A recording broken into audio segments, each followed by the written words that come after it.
I shrunk the loop. If you want to see why, stick around.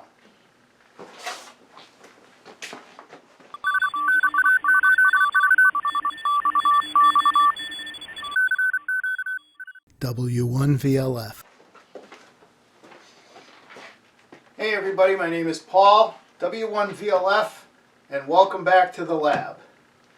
Well, here's that loop that we've been messing around with, and I think this is going to be it. This is going to be part number 4 of the loop series. I think you guys are getting probably a little sick of this. So, but again, in the comments, I had a couple people ask about whether or not you could make this kind of a loop work on shortwave.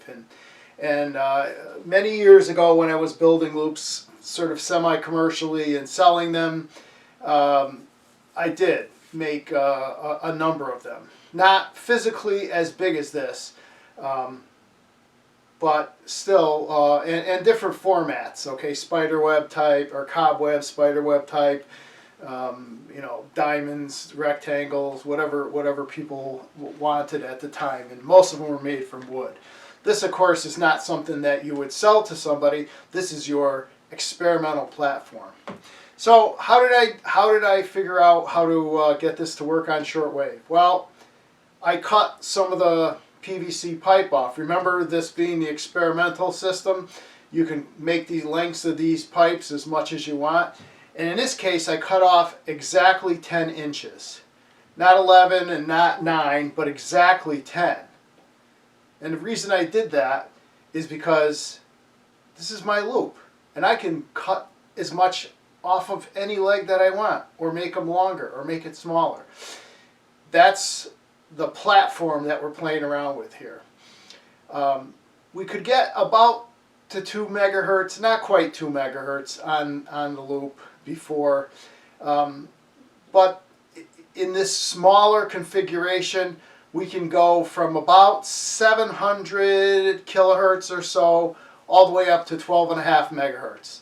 So what I'm going to do is I'm going to put the camera on here and show you a couple of things, how I did that. I'll make a few notes, not a few notes, I'll mention how I did it. And then maybe we'll even bring in the ham cam after and show you how this can resonate all the way up to 12.5, almost 13, maybe a little over 13 megahertz. I didn't really go to the extremes. I just played around with it a little bit till I got it set, till I got satisfied. Now, again, this is smaller, right? There's nothing magic about it. If you made it a little bit smaller, you maybe could get it to go higher in frequency, but you're going to give up something. You have less turns, less aperture, so at those lower frequencies, like down in the broadcast band, you're going to give up some signal strength. But the reality is, most of the time in the broadcast band, we're not dealing with super weak signals that are right at the noise floor. Usually the ambient noise, at least in this noisy damn area I'm in here in this house, if I were to put this out in the woods, remote it 300 or 400 feet out into the woods, I would definitely go with probably 4 feet on the side, and I might have several different loops. But for the purposes of this, my goal here was to get this to move into the shortwave bands as high as I could go. And I'll show you some of the things that you have to really be careful of. The other thing is, you notice the yellow wire, and I'm leaving that yellow so maybe it sticks out a little bit better. The yellow wire is the coupling wire, and it's smaller as well. When you get down to, what do we have here? 6 turns. And those 6 turns are going to do exactly the same thing. They're going to be in series in one position and parallel in the other position. But when you get to that small number of turns, this coupling loop, if it's put right in the middle over here, is going to limit the high end.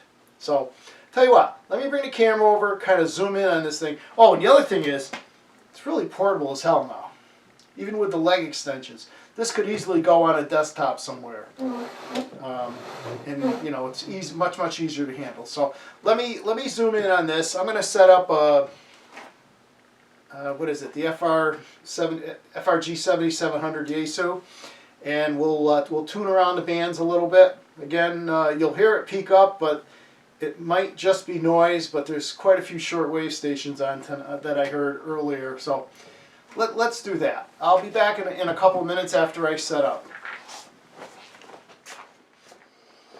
Okay, we're back.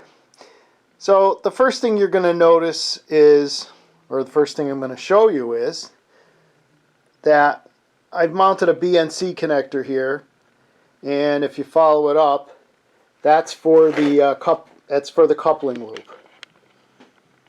Okay, and the coupling loop is only I don't know, 10 inches or so, arbitrary. I originally, to figure out what I needed for coupling, I just threw a couple of clip leads around the two spreaders here, and found out that the big coupling loop was way too big. So anyway, and this makes it much more stable, not having the coupling loop flopping around and whatnot. So nice BNC on here for the coupling loop. Again, this is the same pieces of aluminum. If I was going to make this permanent and use this kind of an arrangement, these would be quite a bit shorter. They don't need to be that big for this. They're only that big because this loop was originally 3 feet on a side. And let me just grab a measuring tape here, and let's see if we could do this without totally blowing it. Nope, guess not. Okay, so now instead of 33 inches, it's only 19.5 inches on the side. Significantly less wire is being used here. Also, there's only 3 total turns. 1, 2, and then the top one comes back again. So 3 turns on each side. Let me just throw this over on the LCR meter real quick, and then we'll see what the inductance is of those 2 sections. Okay, I'm throwing the series switch now. We only have 21 microhenries instead of 585 microhenries. And then when the 2 loops are in parallel, you have not half but a quarter of that. So this almost conforms perfectly to the square the turns ratio rule. So that's the 2 coils in parallel, and that's the 2 coils in series. Another thing that you're going to notice is when you're dealing in frequencies up to, say, 13, 14 megahertz, you can't have a whole bunch of extra wire hanging around. You can't take the same liberties that you did when you were dealing with only in the hundreds of kilohertz. In the hundreds of kilohertz, a few picofarads of stray capacitance doesn't really mean anything. It's not really a problem. Whoops, I got these on wrong. So you'll notice over here in 1 second.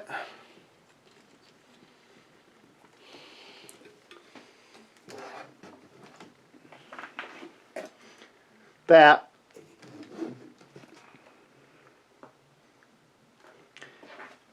what I did was I came up and drilled a hole here. Before, what I was doing was taking the wire and wrapping it around 2 or 3 times to hold it in place. But now you can't do that. You have to minimize every bit of capacitance, stray capacitance that you can. So these wires from the 2 coils that are in series are significantly shorter than they were. Again, you can't take a lot of liberties when you want to go up high in frequency like this. So again, we have the series parallel switch. Nothing's changed. Even these leads have a lot to do with it. So we're using that same device, the same capacitor arrangement here. And that 10 picofarads is going to be the limiting factor on how high in frequency we can go. So I'm going to put this on the floor now and set up the other radio, and I'll be back in a few seconds after I do that, and we'll just take a run through. I'm going to try to keep this one a little shorter than normal because you guys have seen this all before, but this is just to prove out that you can make these things go up in frequency into the shortwave bands and still work pretty well. Okay, we're back, and I've just threw all the switches here to see how we can get this thing to resonate. I'm at 770 kilohertz. It does not make it to the bottom of the AM broadcast band. You could do a little bit more fiddling, maybe add one turn, but you're only going to get, in this case, maybe 20-to-1 ratio. So let me turn this up, and we'll tune around. We'll enter in the capacitors, and we'll peak it up. Okay, 770. That's pretty close to the bottom. See if I can go any lower. Yep. So 750 kilohertz is about as far as this is going to be able to go. So let's go up to let's jump up to 160. Usually some pretty provocative guys on 1963.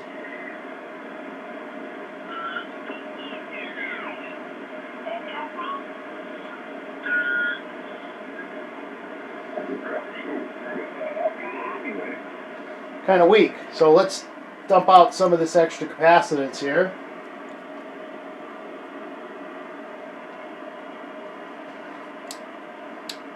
And put it in parallel. Oop.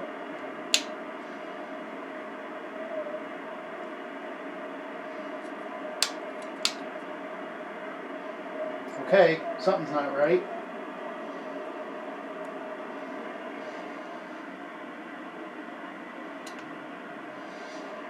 Whenever you go live, something goes wrong.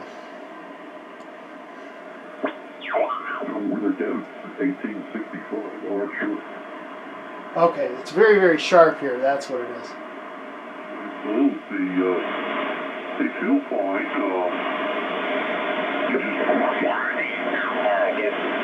he's got to get tested negative before he can go. So I'm going to tune it a little bit. Go back in to see the doctor. I'm going to tune it just a bit here so you can see how fast it moves off resonance. Now let's find somebody a little stronger.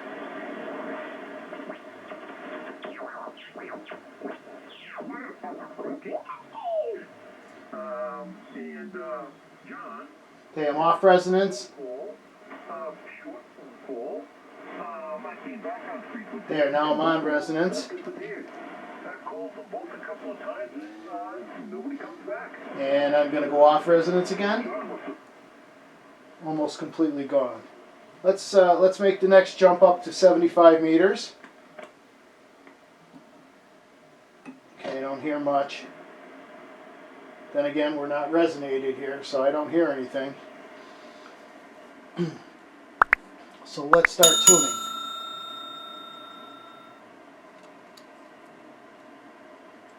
Oh, we have to. Now we're going to switch from the series to parallel.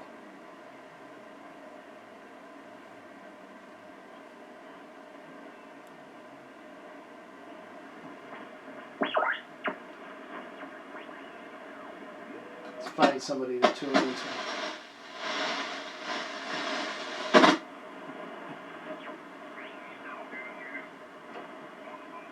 Oh. I just remember something. On this antenna, this radio, this only goes up to 2 megahertz. So if I switch this over to the other input, now things will be a lot more apparent.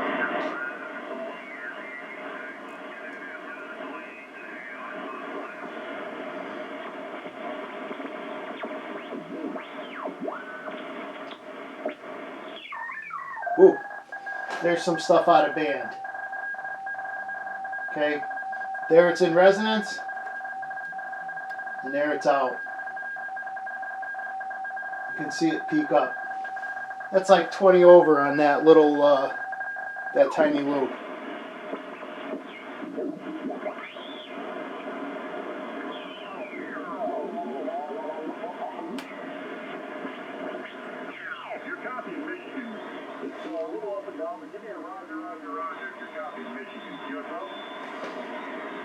There's a lot of noise here too. me see if I can find it.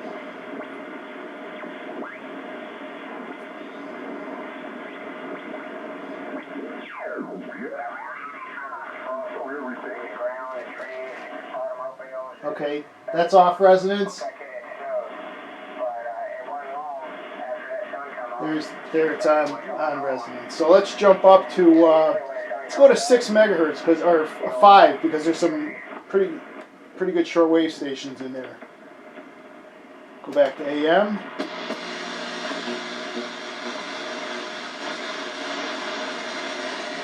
Sounds like there might be one there.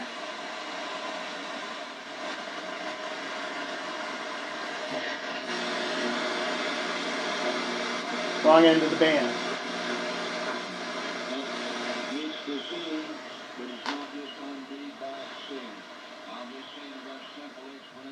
Okay, so that's tuned to resonance, and we'll detune it. Turn it back up. Gets very, very touchy as you go higher in frequency, and then as you go up to 12 megahertz, it gets a little bit easier. It's not nearly as sharp.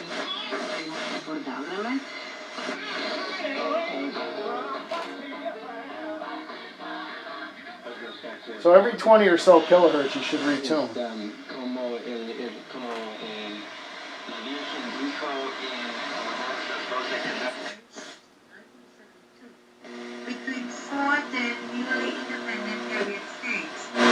Off resonance, on resonance.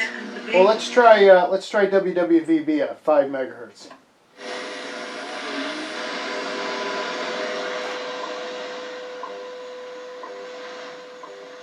There. Let's try it on 10 real quick. Don't hear anything.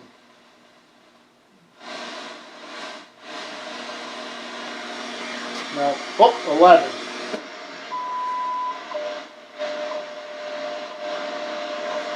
So reasonably sharp tuning there. Let's go down to 40.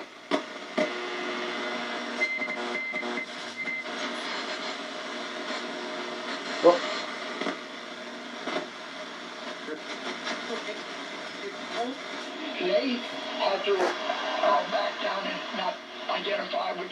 You can definitely see how it peaks up.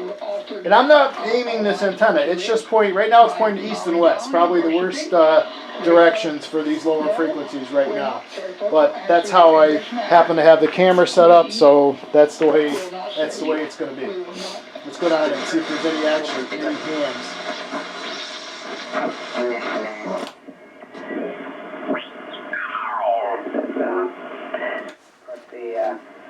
My wife is a musician, additionally an amateur musician, and it's one of her favorite. Okay, so I'm resonance now. Proclaimers, or I am not, obviously, but it's a Vegemite sandwich, so she made one, and she worked her way through it, but never again. Let's go up to, isn't there some stuff around 9,500?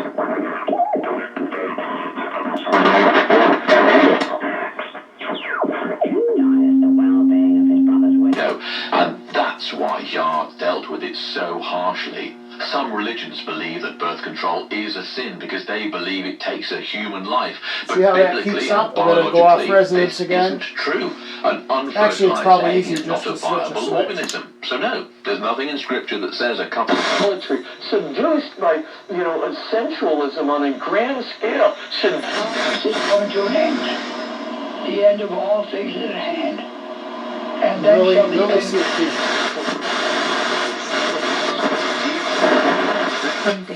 Sobre todo si estás dentro del país, sin muchas otras posibilidades. Entonces, ese es por un lado So, la pretty idea effective shortwave también. antenna. Let's go, you're probably just going to hear noise here, but now we're up at 11.6. Let's tune it out. Oh, there's actually a station there.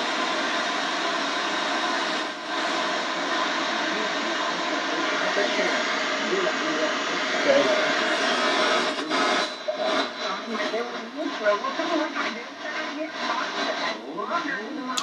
Take it out of resonance.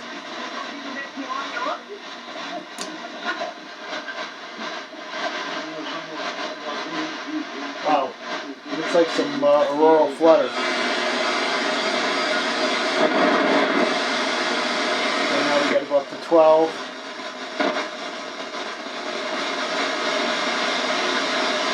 Awful lot of background noise. Let's see if we can peak up on that at 12 megahertz. Yep, 12 megahertz.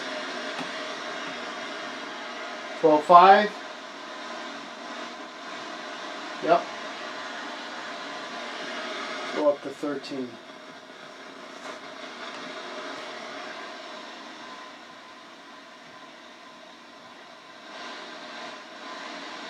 Not much there, just noise, but it at least makes it to 13 megahertz.